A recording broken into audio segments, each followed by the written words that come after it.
স্থানীয় সময় সোমবার অস্ট্রেলিয়ার দক্ষিণ পূর্বাঞ্চলের মরওয়েল শহরের আদালতে এক চাঞ্চল্যকর বিচার প্রক্রিয়ার রায় ঘোষণা করা হয়। ৩টি হত্যা ও একটি হত্যা প্রচেষ্টার অভিযোগে দোষী সাব্যস্ত হন ৫০ বছর বয়সী এরিন প্যাটারসন। ১০ সপ্তাহের এই ট্রায়ালে বিচারক ও জুরি জানান, গত বছরের ২৯ জুলাই দুপুরের খাবারের পরই মারা যান ৩ জন। স্বামীর বাবা মা ও খালার সেই খাবারে ছিল প্রাণঘাতী ডেথ ক্যাপ নামক বিষাক্ত মাশরুম। ওই দিন একই খাবার খেয়ে মারাত্মক অসুস্থ হন আরও একজন। হাসপাতালে টানা ৭ সপ্তাহ মৃত্যুর সঙ্গে লড়াই করে অলৌকিকভাবে বেঁচে যান তিনি। রায় ঘোষণার সময় এরিন আদালতে কোনো প্রকার অনুভূতি প্রকাশ করেননি, তবে তিনি দাবি করেন এটি ছিল নিছক দুর্ঘটনা। কিন্তু তদন্তে উঠে আসে ভিন্ন চিত্র। মামলার তদন্তকারীরা জানান, আসামি খাবারের উৎস নিয়ে পুলিশকে মিথ্যা তথ্য দেন এবং প্রমাণ লোপাটের চেষ্টা করেন। এমনকি নিজের ক্যান্সারে আক্রান্ত হওয়ার মিথ্যা নাটক সাজিয়ে ওই দিন অতিথিদের নিমন্ত্রণ করেছিলেন।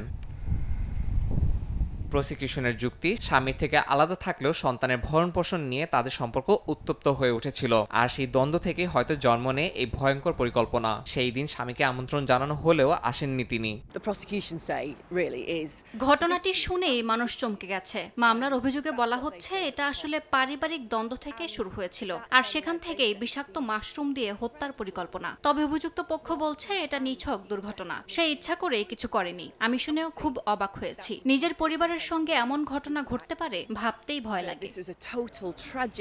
এই মামলাটি অস্ট্রেলিয়ার তীব্র জনসচেতনতা এবং গণমাধ্যমের মনোযোগ আকর্ষণ করেছে। বহু সত্য ঘটনা অবলম্বনে তৈরি হয়েছে ক্রাইম পডকাস্ট ও তথ্যচিত্র। তবে এখনো ঘোষিত হয়নি দণ্ডাদেশ। দোষী সাব্যস্ত এরিন প্যাটারসনের জন্য আদালত আজীবন কারাদণ্ডের সাজা নির্ধারণ করতে পারে বলে ধারণা করা হচ্ছে।